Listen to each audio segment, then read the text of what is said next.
I think we should start. We have a special guest today. I'll tell you a little bit about our guest. How many women do we have in the audience? Can you raise your hand?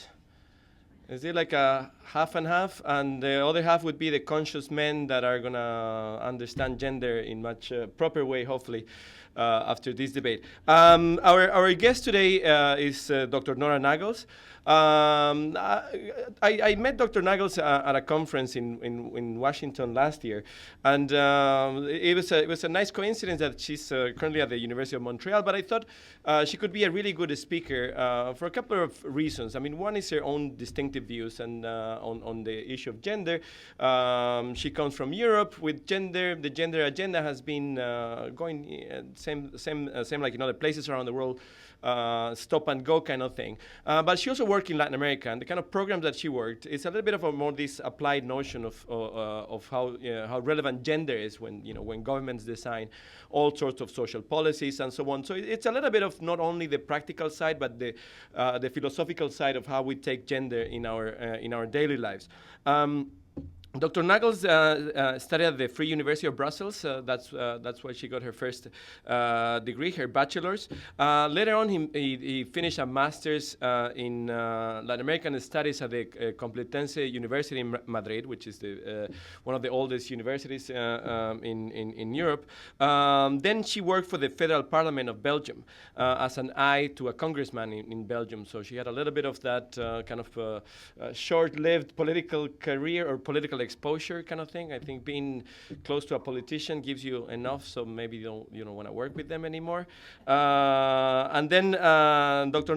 Nagels did her PhD at the Institute for Foreign Relations and Development Studies in Geneva, Switzerland. And between her this fast evolution of her career, Dr. Nagels worked in several countries, mostly in Latin America. That's her area of expertise. So she worked in Bolivia, Peru, Cuba, and so on. And now she's at the University of Montreal. I think I'll let you pronounce it in French with a better accent than mine.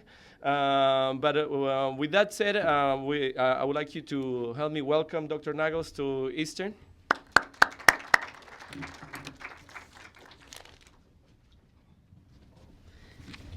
Thank you very much. I would like to thank very much Martin Mendoza and the organizer of the department to giving me the opportunity to present a part of my research, my PhD research.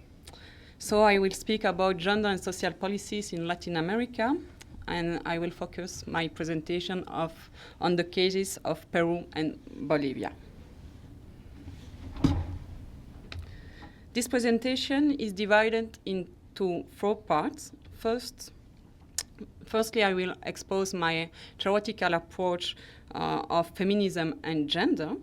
After that, I will describe 2 poverty reduction policies, one in Peru and a second one in Bolivia. Thirdly, I will ask if this program aims to fight the feminization of poverty, or if their program feminizes the responsibility and duty linked to poverty. And I will end with some remarks. So what is the links between feminism and the concept of gender? First of all, feminism is a political perspective based on the conviction that women suffered specific and systematic oppression because of their sex. So in a very, very general term, we can say that there are 3 basic principle in the feminism in this political movement. The first one is that the women suffer systematic oppression because of their sex. For example, they don't have the same access to political sphere because they are women, in relation that men have more access to political sphere. The second idea is that this oppression is more important than other oppression that women suffer, related, for example, to race or social class. And the third idea is that suppressing this injustice is in the interest of all women, so that you can construct a subject, a political subject of women to struggle collectively or individually to fight this discrimination. From this political movement, this social movement of feminism, this lead to the protection of knowledge from the women's point of view. The objective of the women's studies and after the gender studies is to make visible, to render visible the invisible. So it's to speak about women's history and spheres considered as no scientific.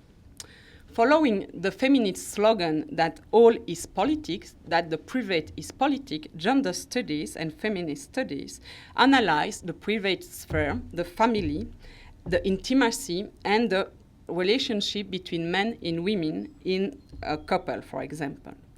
So the interest of these studies, of the gender studies, is to introduce conflict and power relationship in fields considered as regulated by nature or by morality. So let's go to see a little video about what is the differences between sex and gender.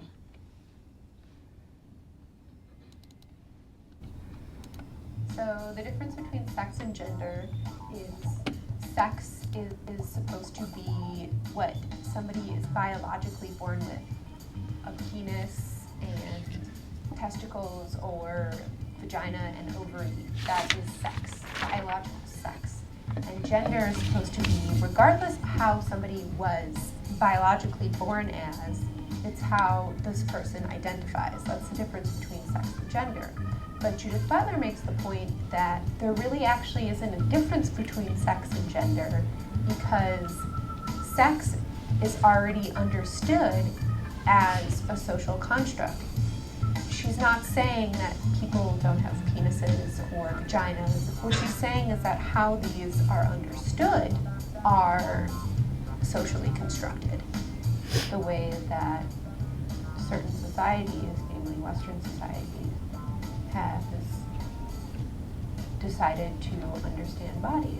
For example, there's nothing about having a penis that is supposed to make you like football or be less emotional than women, and there's nothing about having a vagina that's supposed to make you like the color pink or any other gender.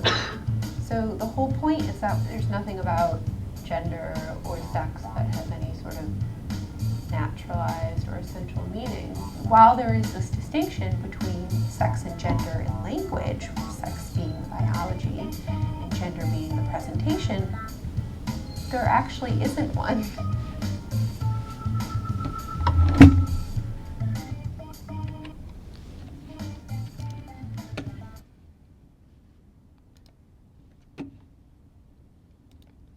So what we have to remember from this short video is that there are differences between biological sex and gender role, social role attributed to male and female.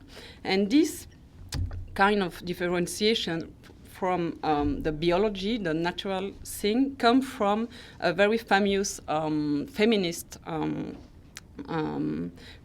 woman in France, Simone de Beauvoir, that she said in 1949 that once is not born as a woman, once becomes a woman. So it's through the through all our life that we learn social behavior linked to male or female.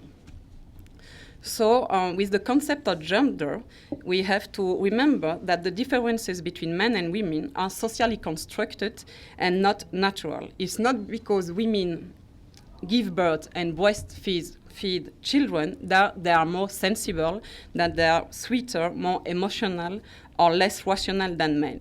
All these differences are social and not by nature. So if these differences are socially constructed, inequalities between men and women can be removed by some political and collective struggle.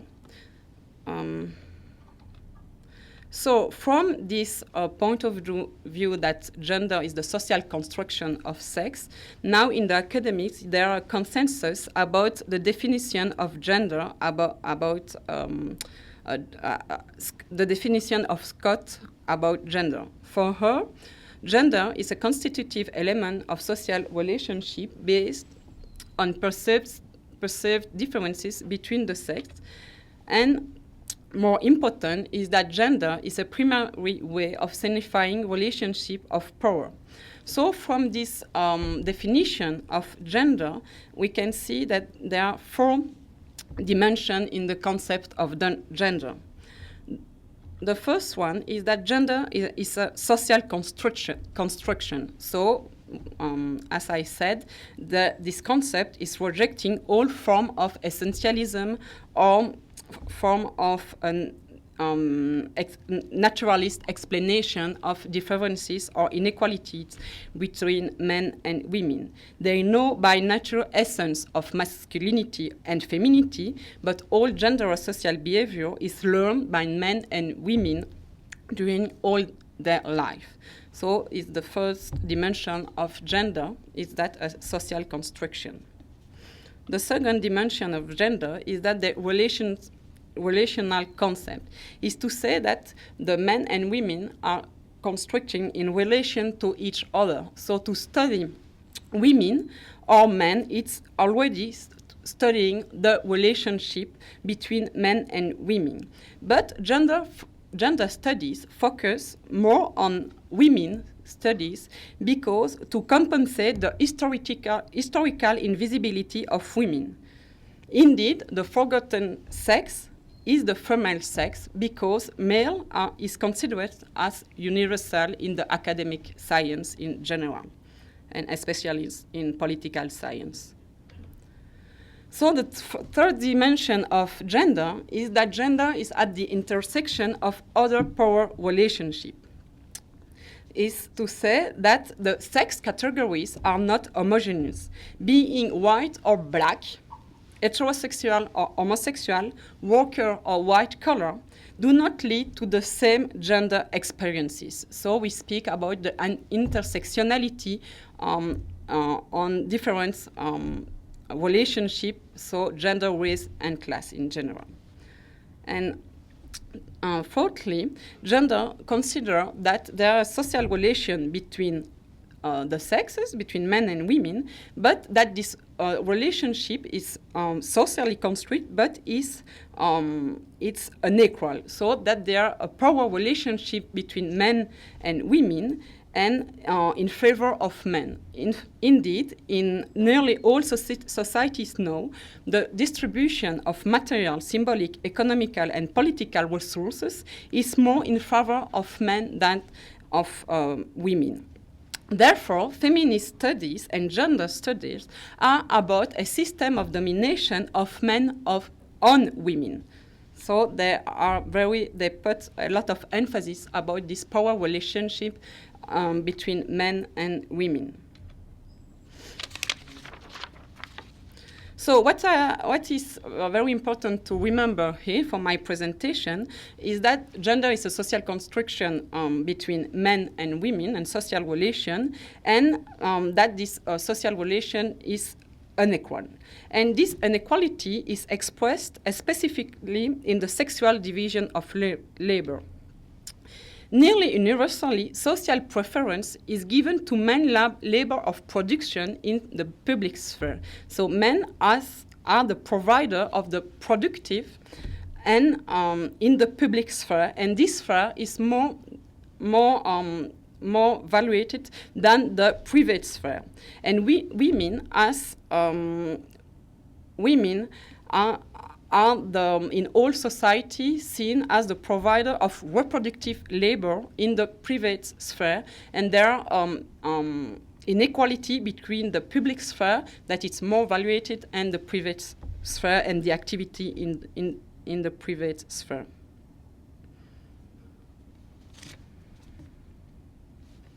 Therefore, so it was I said that the public and the Met are seen that up to private sphere and women. So it's the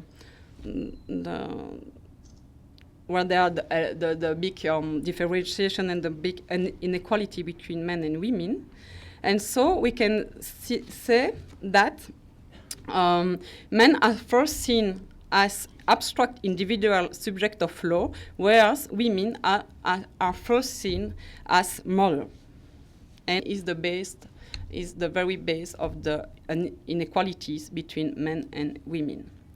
To relate it always women with the private sphere and men with the public sphere. So from this gender concept and from the feminist and gender studies, I'm going to use this concept to analyze some poverty reduction policies in Peru and Bolivia.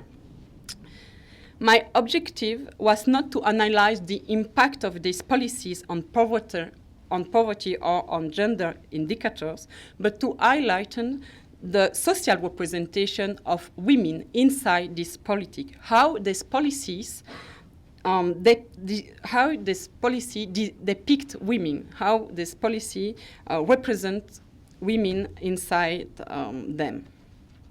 So to understand this social representation conveyed by some anti-poverty program in Peru and Bolivia, I carried out more than 100 interviews in Peru and Bolivia, in Lima, Ayacucho, where there are it's the two regions where you have the most important anti-poverty policies in Peru, and in La Paz in Bolivia. To contextualize a little bit the two countries, here you have some indicator. We can see that if Peru is not so far from the Latin American averages, Bolivia has worse indicator, except in terms of gender, where both of them are pretty bad. One other thing that we can see is that Latin America is considered as the more unequal continent of the world. The most unequal country of the world is Brazil, and Peru and Bolivia are very, very close to Brazil, with Gini indicator very high. So we can say that there are society very unequal, with a little part of the rich population have the big part of the wealth, and a lot of poor people don't have a lot. So in Peru, I'm working on two anti-poverty programs, and there are two alimentary programs. What you have to remember is that they came from the recuperation of state, the state recuperation of civil society initiative. Indeed, this civil society initiative came born in Lima, the capital of Peru. They appeared with the rapid growth of Lima from the rural migration because of the first market liberalization adjustment and the internal conflicts. So Lima know very, very big shanty towns. And in these shanty towns, women, step by step, women developed associations to reduce alimentary costs. So the communal kitchen gathered between 20 and 30 women in one neighborhood, and these women cooked together to reduce the cost of the cost of the alimentation. The work is organized by rotation, and each woman receives free ration for their voluntary work. So it's the very autonomous organization of the first shanty towns in Lima, when the women are responsible of the alimentation. That is one of the big roles of women in all societies. So from this civil society initiative, when the democracy came back in Peru in 80, some political parties use this kind of organization to find votes in the poor neighborhood of Lima, because it's the first time that poor people can have access to the right of vote. So the first initiative, the first recuperation of this initiative is the program, the Vaso de Leche, the glass of milk. It was created and is a recuperation from the left. So the only socialist mayor of Lima decided to give power milk to women organization, and this women organization have to distribute milk to the population, to children under 7, tuberculosis ill, and elderly. So the glass of milk is a very, very important program in Peru. The idea is to give 1 glass of milk per day to children, especially to children, and we can see that again women are women are inside this program with their reproductive role to manage the alimentation for poor people. Until now, it's a very, very important program in all Peru, not only in Lima. The second program on which I'm working, it's a recuperation of this this civil society initiative, but this time from the right. Indeed, after his coup d'etat in 92 and the instauration of an authoritarian regime, the president Alberto Fujimori created the National Program of Alimentary Health, the PRONA. This program allowed the government, in exchange of the subsidy of food, to subordinate all communal kitchen and to formalize a dependent relationship between the communal kitchen and the president. This program transformed the women organization in his customers. In fact, in exchange of aliments, women had to support the president, for example, by attending his political meeting or wearing his colors, as we can see in this picture. So the women organizations are very dependent of the president, dependent of the program, and they lost their autonomy. To receive food, they have to support the president. So we can speak about a very, very authoritarian and clientelist relationship, because they have to support politically the president and the government, but the president to receive food. If they don't receive food. What we have to remember of these both alimentary program is that we have to remember that it's a state appropriation of civil society initiative. They come from the women alone in their neighborhood that decided to organize themselves to fight against the alimentary cost, and after that it was recuperated by the state. The second point to remember is that 80% of the alimentary ration cost rely on free labor of women. Is to say, is the state give only the milk in dry milk and to give some aliments, but it's all the free work of women that make this program valid, and that is the women that manage all this program. Without the women work, that is free work, they are not paid for that, this program couldn't exist.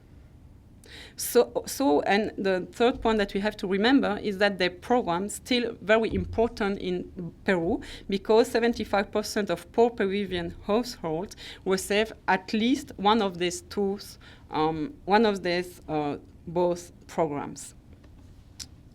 So it's in this program that I am working in Peru.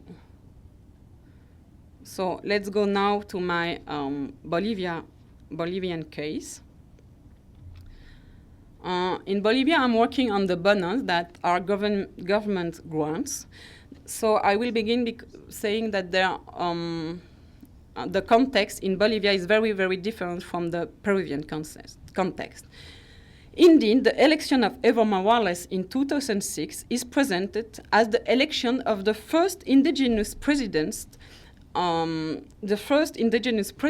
against the neoliberalism and the neocolonialism. Indeed, I didn't say that, but Peru still one of the more neoliberal countries of Latin America, and Bolivia is one of the left turn in Latin America. Once in power, following the main social revendication of social movement, the government of Evo Morales implemented the nationalization of hydrocarbon and established a constituent assembly. In brief, the first one, so the nationalization of hydrocarbon, allowed the recovery of national sovereignty of overall. Before that, it was all the very big transnational company that exploit and make a lot of benefits overall. Now they had more tax on all production, so the state have more money and can finance some public policy, such as the bonus, the government grants.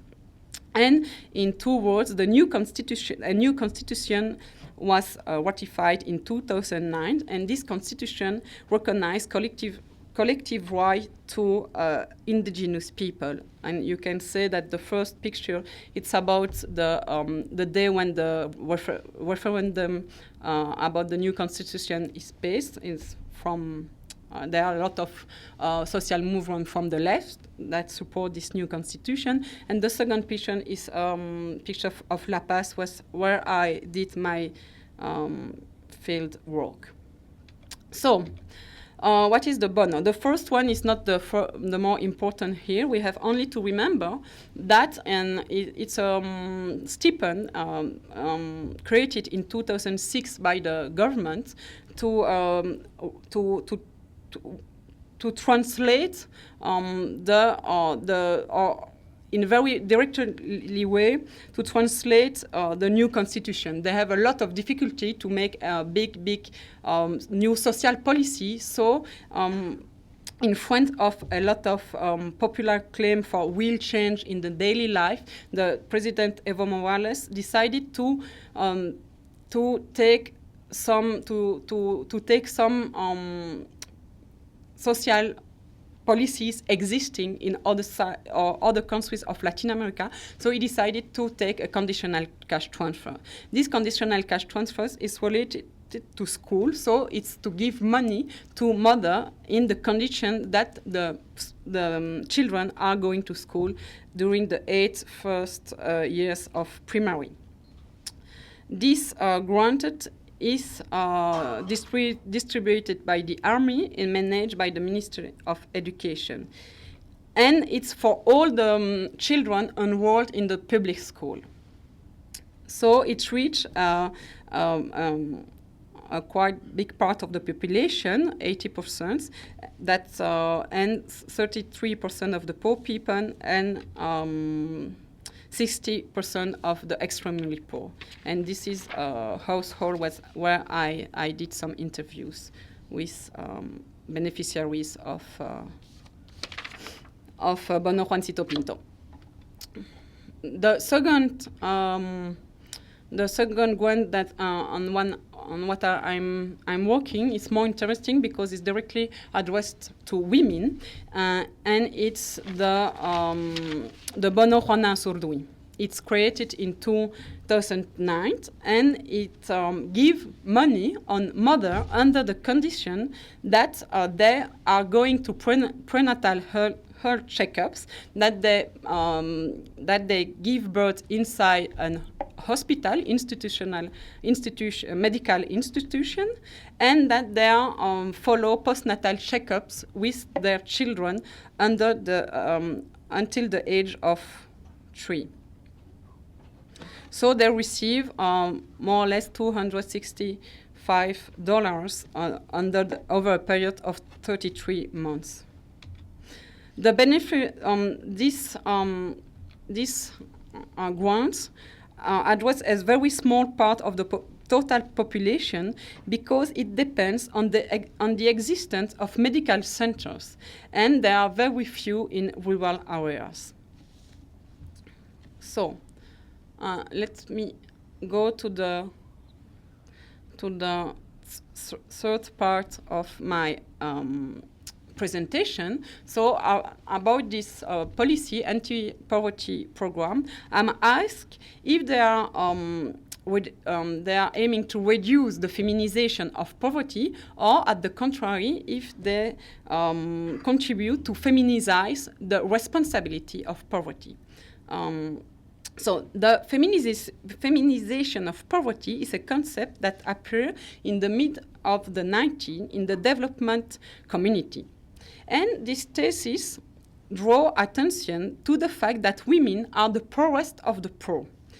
If this thesis can be criticized methodologically because only monetary income are taken into account, it has the merit to give gender a prominent place in the international discourse on reduction policy.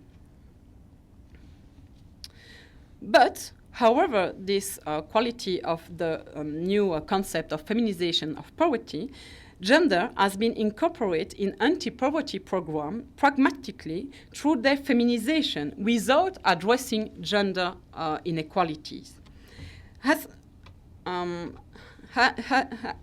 As we have seen, anti-poverty programs that I presented are targeted on women. They are women that are responsible for cooking and distributing aliments in the case of Peru, and there are women as mothers that have the responsibility to respect the condition in the case of the conditional cash transfer in Bolivia.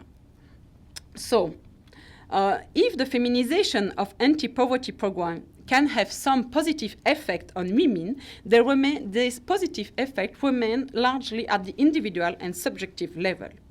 Indeed, I share more the argument that the programs are more maternalist and reinforcing gender inequality. I will develop that. But there are some positive effects to target women inside this anti-poverty program, but these positive effects are more important in the case where the program is managed collectively by women organizations than when women are involved in them individually. In the first case, in the case of women organization, this organization gives them satisfaction, security, self-esteem, identity, and new capabilities. Communal kitchen play traditional role to cook in the public sphere and collectivize an individual and fragmented activity. So because the women are together, and together they can share a lot of things. Women learn to cook in a very large quantity, and they learn also to negotiate with the municipality or with the state to receive the aliments, and also they learn to manage a budget. Few of this women organization, after a lot of years, some of them can enter in the political life at the municipal level, and other organizations are transforming in small business, but it's very, very exceptional. So in the case of the conditional cash transfer, the effects are not as important. Even if women are going out from the household and have some contact with institutions that they do not usually frequent, as medical center or banks, they do not benefit from all the effects of the organization, all the effect of have more self-esteem, new abilities to discuss all the women problem, women needs. It's not possible when women are involved in this program as individually. So we can say that there from all of these assets outside the household, women have more bargaining power inside the household, so they can negotiate a little bit more with the men inside the household because they have more opportunities outside this household, outside the household. But my argument is that we can more speak about the feminization of poverty responsibility, because this program are basically based on the traditional role of women as mother, and they instrumentalize the free work of women to work. And so, especially because they don't adopt a gender perspective to fight against inequalities between men and women. So, in fact, they don't have gender perspective. The objective of the program is not to improve the living condition of women. The men are the big absent of this program because they are seen as irresponsible and incompetent in the household. So in the discourses that I analyzed, by nature, women are represented as best and sole household manager, whereas men will spend the subsidy for personal ends or on vices such as alcohol. So it's for that this program are targeted to women. A second discourse portrays women only as mother, as a way to reach the children.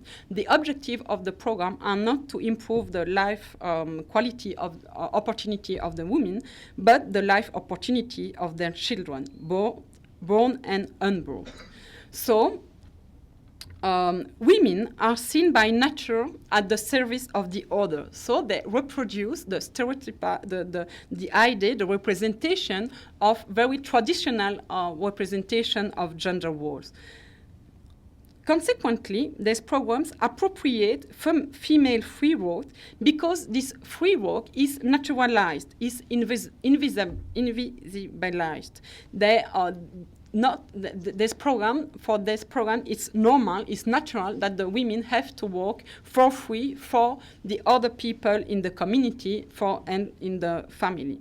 Therefore, Molyneux, a very, very big specialist of this kind of program, a feminist in London School of Economics, speaks about the concept mother at the service of the state, because there is the mother that they are responsible of the social well-being of the poor people, and this responsibility is normally a state responsibility. So it's to say that the women are doing the work of the state.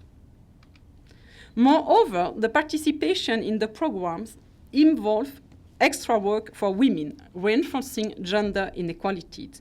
Indeed, the time devoted to the program, not taken into account by this program, is time potentially stolen to income-generating activities or other activities. Women participating in this program have less time than men to access to health, to education, or to labor market. And this reproduction of gender inequality can be counterproductive for the well-being of the same children and to reduce poverty.